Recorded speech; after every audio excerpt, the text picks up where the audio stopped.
Bismillahirrahmanirrahim. Assalamualaikum warahmatullahi wabarakatuh. Jumpa lagi dengan saya Muhammad Fairuz Sabadi, dosen informatika Universitas PGRI Yogyakarta.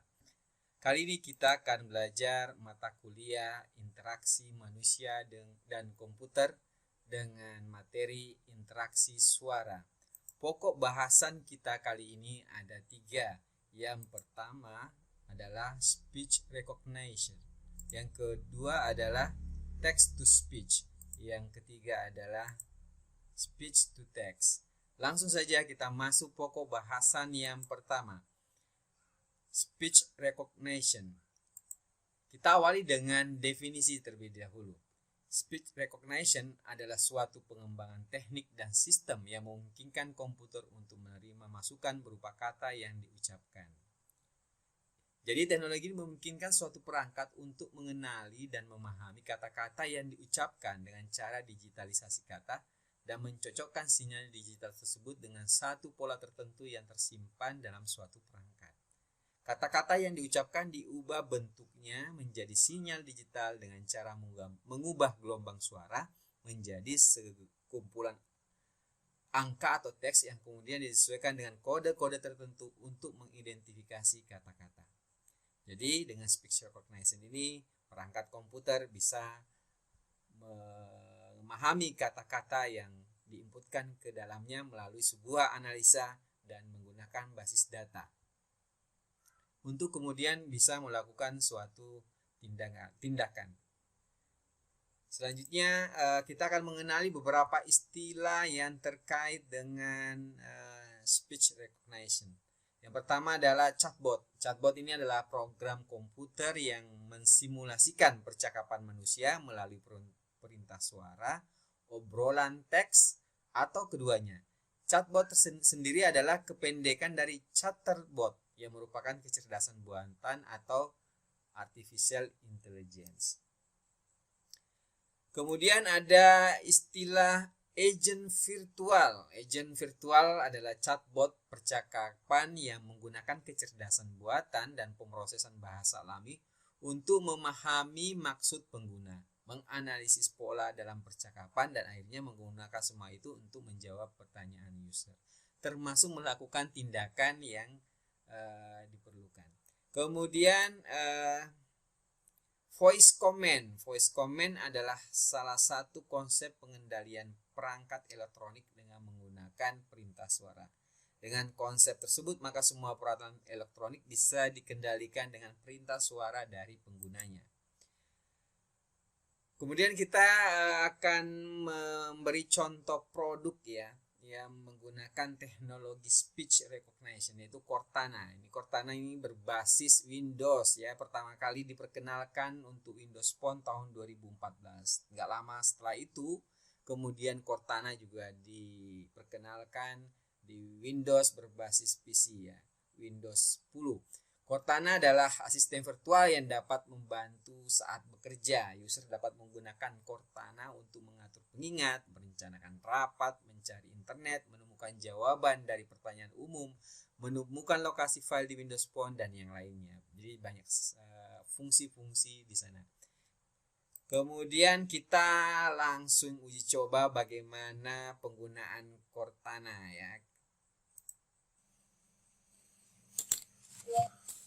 Who is President Indonesia? Joko Widodo, also known as Jokowi, is an Indonesian politician and businessman who is the 7th and current president of Indonesia. Elected in July 2014 as the first president not to come from an elite political or military. How tall is the Monas? I'm sorry, but I can't help with that yet. Who is President Indonesia? Joko Widodo, also known as Jokowi, is an Indonesian politician and businessman who is the 7th and current president of Indonesia. Elected in July 2014 as the first president not to come from an elite political or military. How tall is the Monas? I'm sorry, but I can't help with that yet. What time is it? It's 3:41 a.m. in Gondominen.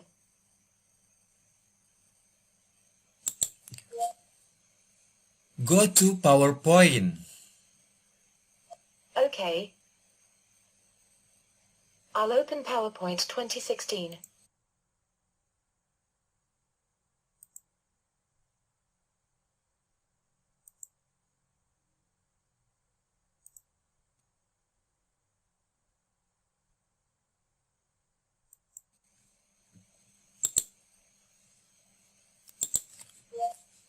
Go to Excel.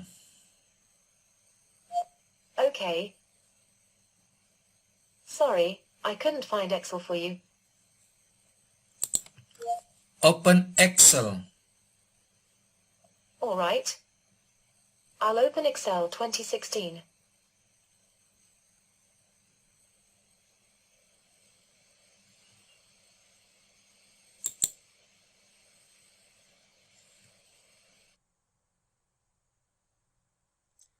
Oke, di sini bisa kita perhatikan ada beberapa yang miss oleh Cortana karena satu mungkin karena pronunciation saya yang kurang bagus ya. Di situ saya bilang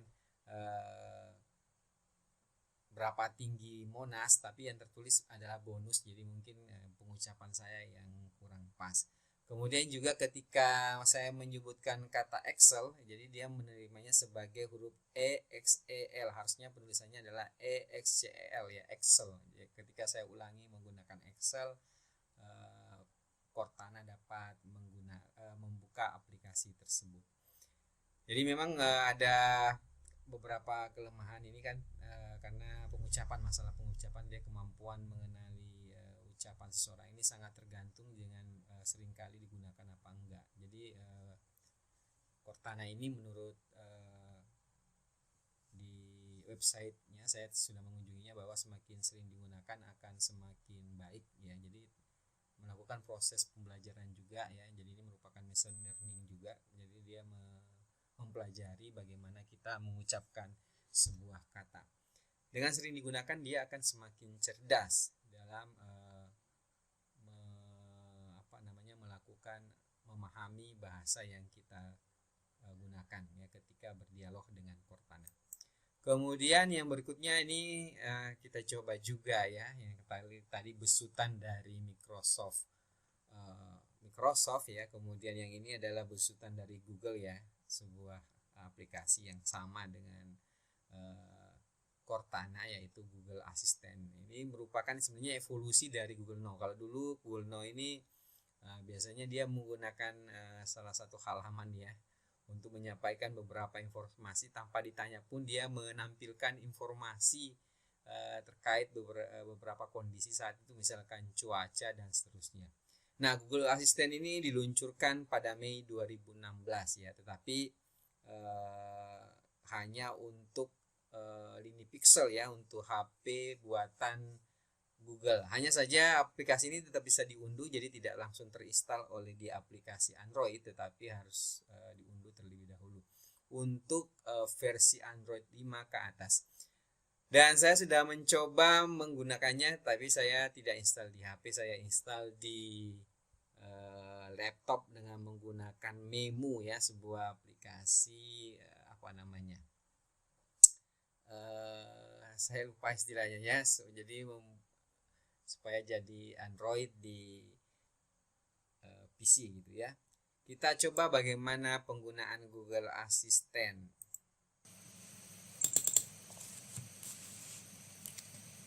Telepon Bunda.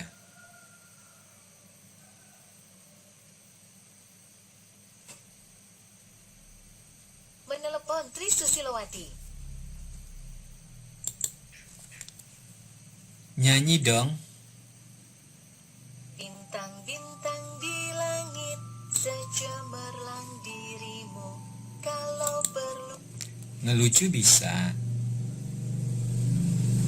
Oke, siap ya. Cucian apa yang bisa nyanyi? Cucian?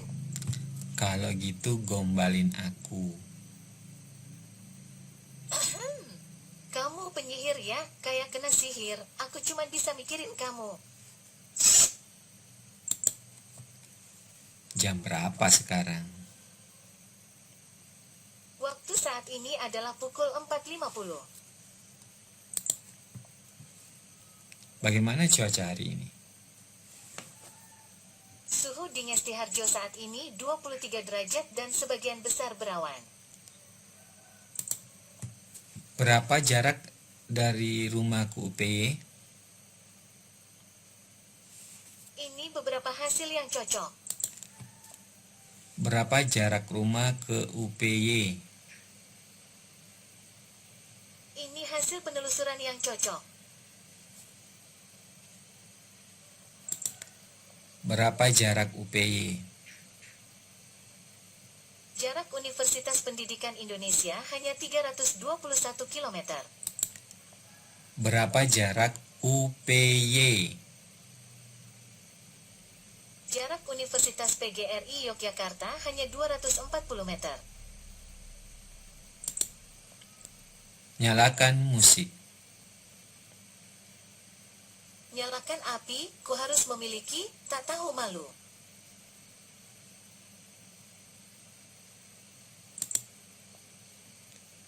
Buka aplikasi musik. Ini yang saya temukan dari web.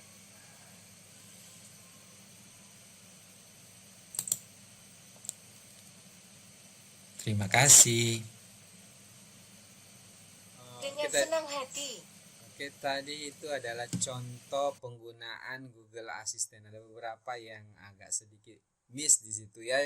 Ketika saya bertanya, misalnya berapa jarak rumah ke UPY, ini dijawab salah ya. UPY-nya dibaca RT ya. Kemudian ini ternyata ada polanya ya. Ketika Anda menanyakan jarak, dia belum bisa menyebutkan antara satu tempat ke tempat yang lain. Jadi dia akan membaca ke mana lokasinya dari lokasi yang ada sekarang ini. Jadi kalau menanyakan jarak rumah ke UPY itu tidak perlu ya, cukup disingkat berapa jarak ke UPY sehingga itu bisa dikerjakan. Ternyata juga UPY, saya bilang UPY, yang dikeluar adalah UPI ya, karena mungkin kampusnya lebih banyak terkenal ya, lebih banyak di searching gitu ya. Nah ini karena ini berdasarkan pengalaman juga. Kelebihan Google Assistant ini sudah tersedia dalam bahasa Indonesia ya. Berbeda dengan Cortana masih menggunakan bahasa Inggris. Belum disediakan untuk bahasa di Asia Tenggara ya. Jadi memang Cortana masih menggunakan bahasa-bahasa di Eropa dan bahasa Inggris ya terutama. Nah itulah perbedaan antara Google Assistant dengan Cortana. Tapi secara bahasa ya, sepertinya Google Assistant jauh lebih unggul dibanding Cortana di dalam memahami. Atau mungkin bahasa saya saja ya, bahasa Inggrisnya kurang pas gitu ya. Kemudian berikutnya materi pokok bahasan kedua adalah speech to text ya. Speech to text itu adalah sistem yang dapat mengubah suara menjadi tulisan atau teks, dari suara menjadi teks ya. Sistem STT ini kita singkat aja STT.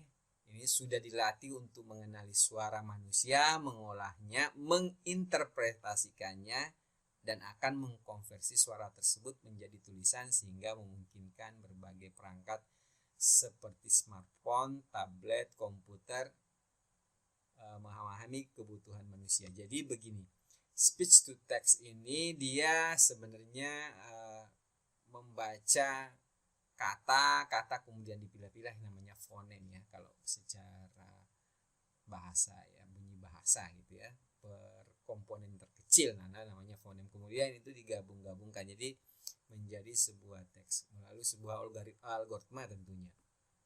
Nah, apa saja sih penggunaan STT? Saya sebut aja STT ya, karena saya juga beribet kalau bilang speech to text ya. Jadi speech to text. Nah, nanti kita singkat aja dengan STT ya. STT.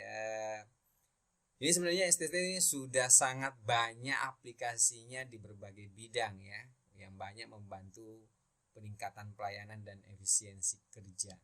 Di antaranya yang pertama adalah notulensi ya. Nah, jadi kita bisa mendikte, kemudian komputer bisa mengetikkan apa yang dikatakan. Tentu saja ini sangat membantu kita dalam pekerjaan kesekretariatan, misalnya urusan mengetik dokumen ini akan bisa sangat terbantu. Dan juga cukup teliti di dalam pengejaan, apalagi kalau bahasa Inggris kita kurang bagus ya, nanti ini juga lebih baik ya, karena bisa membantu di dalam pengejaan. Kemudian translator bahasa ini, jadi kalau Anda bisa jalan-jalan kemana ke luar negeri jangan khawatir ya, nanti Anda bisa mengaktifkan aplikasi ini untuk menerjemahkan bahasa, misalnya dari bahasa Inggris ke Arab gitu ya, atau dari yang Anda kuasai tentunya ya, dari bahasa Indonesia mungkin ke bahasa Arab. Anda ke Cina, Anda bisa menggunakan bahasa Indonesia ke Cina, sehingga Anda bisa gunakan untuk berkomunikasi. Saya juga punya pengalaman ya, dulu waktu ke Thailand saya juga pernah mengalami itu. Saya menggunakan aplikasi ini untuk berkomunikasi, untuk bertanya, bahkan sempat menawarkan harga menggunakan aplikasi tersebut. Kemudian ada subtitle video, ini sangat membantu juga ketika kita menonton film yang kita tahu, terutama misalnya di YouTube ya, ini sudah ada fasilitas untuk mendownload. Bahkan kita bisa mendownload juga teksnya. Saya kadang-kadang untuk memahami sebuah materi tayangan ya di YouTube, saya juga mengaktifkan subtitlenya sehingga akan lebih mudah saya pahami. Kemudian ada asisten virtual yang seperti tadi ya, seperti Cortana dan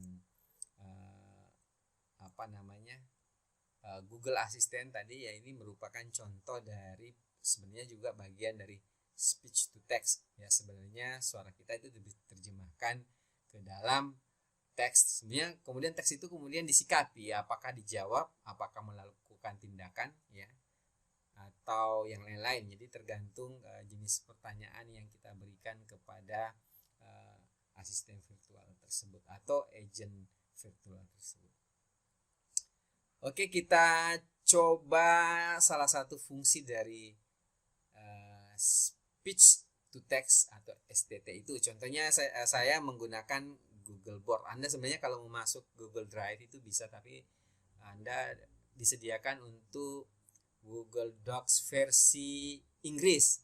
Nah, Anda nanti harus setting bahasa Inggris terlebih dahulu, kemudian nanti Anda rubah untuk ketika menjalankan menunya Anda ganti bahasa Indonesia. Jadi kalau Anda menggunakan Google Doc versi Indonesia ini tidak ada fiturnya. Cara lain adalah menginstal Google Board ya sebenarnya.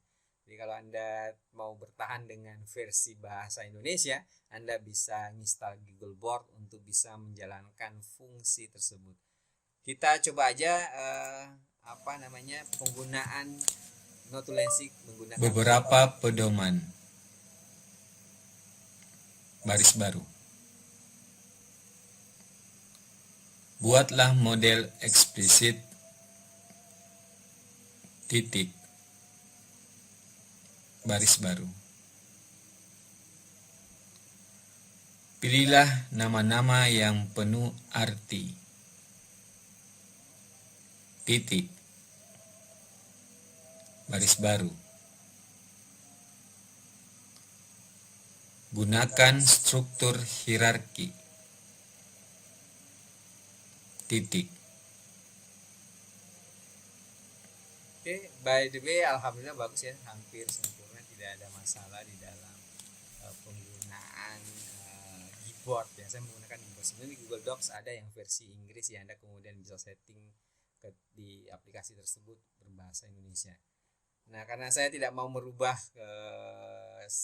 profil saya menjadi bahasa Inggris, saya menginstal Google Board ini ya. Kemudian kita contohkan pemanfaatan speech translator ya, yaitu Google Translate ya.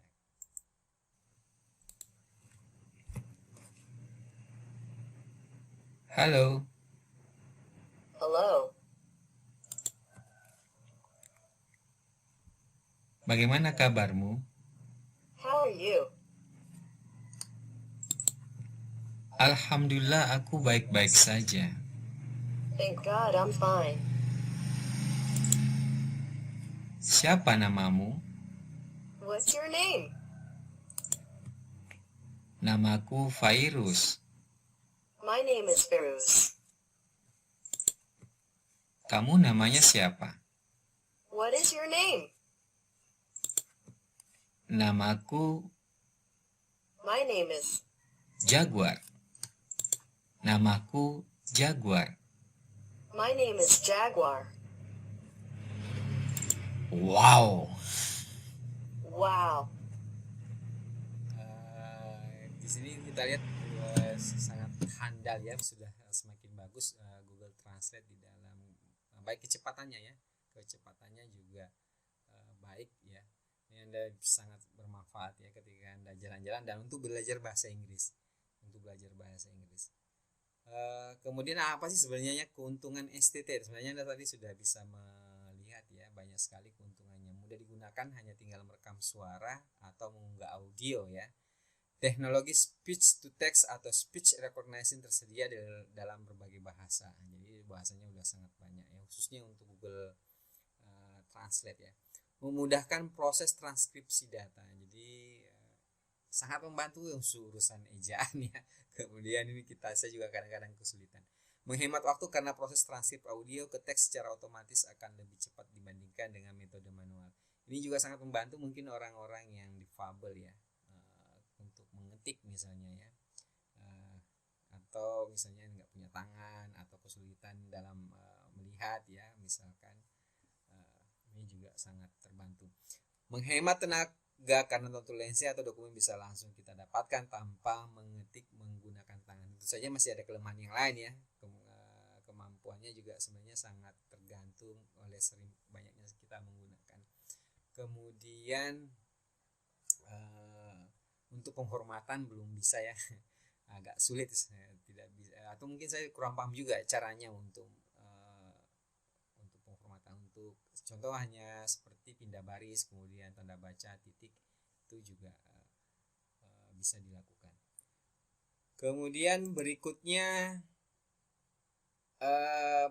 pokok bahasan terakhir yaitu text to speech ya. Di sini kita pahami dulu apa definisinya. TTS adalah sistem yang dapat mengubah suatu teks menjadi ucapan secara otomatis melalui fonetisasi ya, penyusunan fonem-fonem untuk membentuk ucapan. Sebuah sistem TTS dapat mengucapkan kata apapun sebab kosakatanya tidak terbatas. Jadi penggunanya memang bisa sangat luas ya. Jadi bahkan Anda bisa mengucapkan apapun dan kemudian itu bisa tertulis ya, tidak mengacu pada kata bahasa tertentu bahkan ya sebenarnya.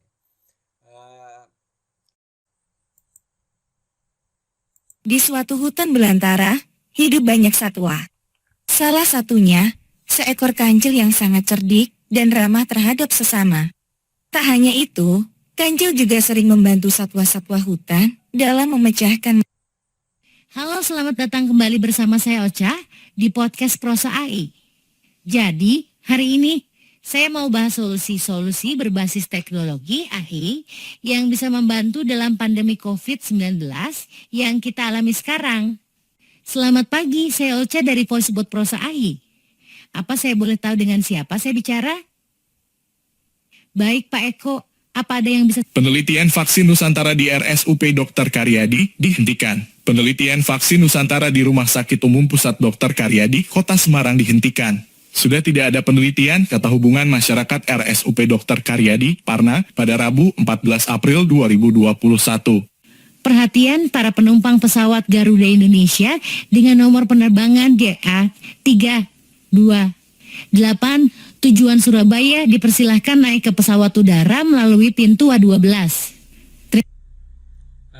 Itu tadi contoh penggunaan text to speech di prosa ya, dan kita lihat beberapa fungsi mulai dari audiobook bagi ibu-ibu yang ingin bercerita dongeng sebelum tidur buat anaknya, ini bisa digantikan dengan audiobook. Kemudian untuk podcast misalnya ya juga ada tadi. Kemudian asisten virtual untuk customer service, menjawab customer secara otomatis untuk pertanyaan-pertanyaan yang mungkin sering ditanyakan, FAQ misalnya ya. Kemudian untuk pembacaan berita dan pengumuman publik ya, ini juga ternyata juga bisa aplikasinya ke sana. Saya akan mencoba aplikasi ini bagaimana cara mensintesa text to speech-nya. Kita coba ya.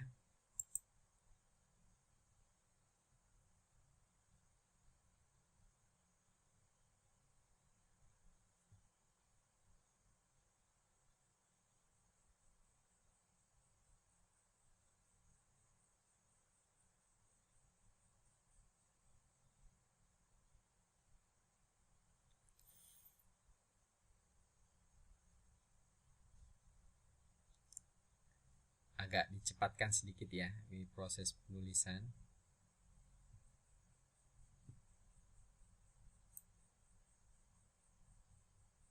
Nah, di sini langsung coba di sini kita bisa melihat bahwa bisa disetting ya jenis suaranya. Di sini saya menggunakan suaranya Dimas dengan gaya bahasa ekspresif. Kemudian kecepatannya saya naikkan 1,2. Kemudian tingginya +1, mungkin sesuai karakter saya gitu ya. Kita coba seperti apa hasilnya. Assalamualaikum, halo, jumpa lagi dengan saya Muhammad Fairuz Sabadi, dosen informatika UPE di channel Fairuz Said, tempat kita belajar dan berbagi. Nah, itu contoh penggunaan TTS ya, mensintesa kata. Kemudian kita coba yang lain ya. Ini saya menginstal semacam plugin dari Chrome ya untuk bisa membaca sebuah tulisan. Nanti tinggal Anda install pluginnya. Sebenarnya pluginnya juga jenisnya banyak, Anda bisa searching apa saja yang bagus ya. Ini salah satu plugin yang saya gunakan di Chrome untuk membaca text to speech.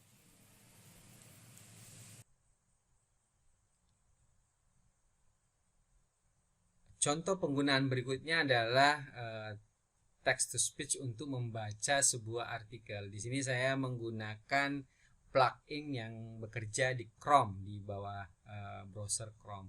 Anda bisa menginstalnya, kemudian nanti tinggal memblok sebuah teks untuk bisa membacakan artikel itu kepada Anda. Kita coba contoh penggunaannya sebagai berikut.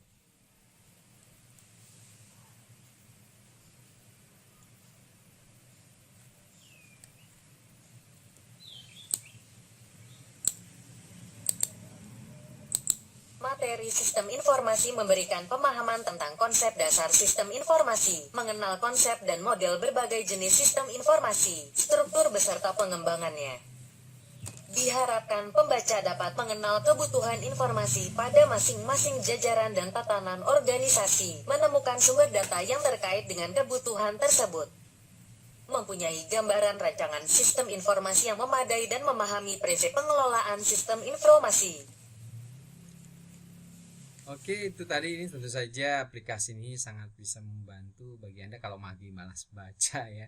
Anda juga mungkin bermanfaat bagi orang-orang yang mengalami misalnya tunanetra ya, di mana mungkin tidak mampu membaca teks ya.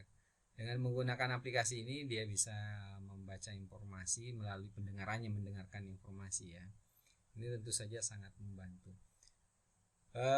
Berikutnya adalah contoh penggunaannya untuk subtitle ya. Jadi di sini coba studi kasusnya adalah channel YouTube kita ya. Di sini kita menggunakan subtitle. Ini sebenarnya saya pakai subtitle Indonesia hanya pengen mengetahui apakah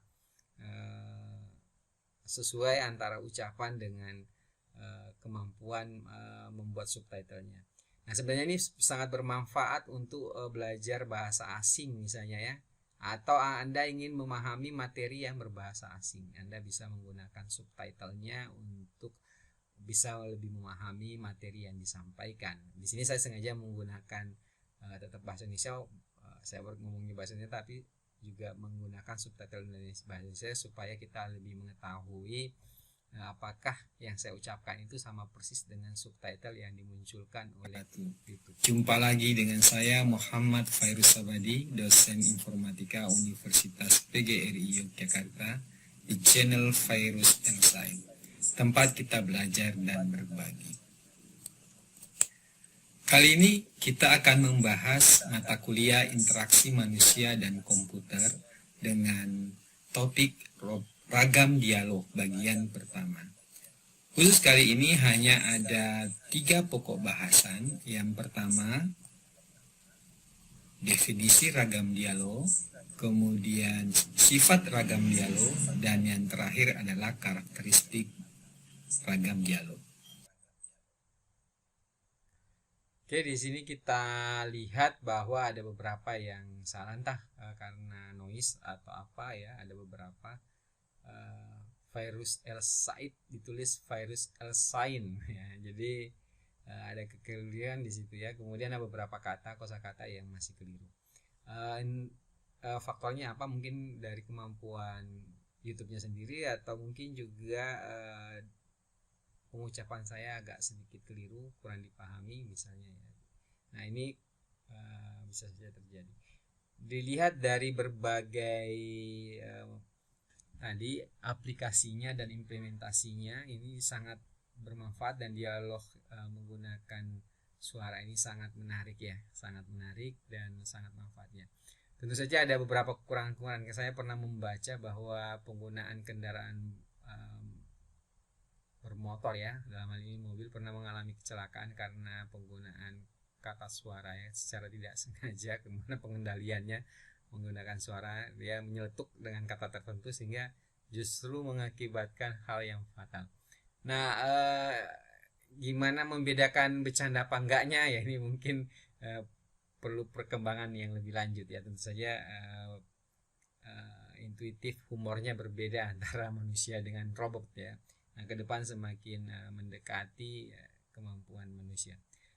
Itulah sekedar informasi ya, untuk memahami bagaimana interaksi audio suara di mata kuliah interaksi manusia dan komputer. Ada masukan dan saran sangat kami tunggu teman-teman. Kalau ingin bertanya atau tidak jelas atau memberikan masukan kepada kami demi kebaikan channel ini, tentu saja akan sangat kami harapkan. Demikian, matur nuwun, semoga tayangan kami ini memberi manfaat ya. Semoga kita masih tetap bisa terus belajar dan berbagi. Demikian, terima kasih. Wassalamualaikum warahmatullahi wabarakatuh.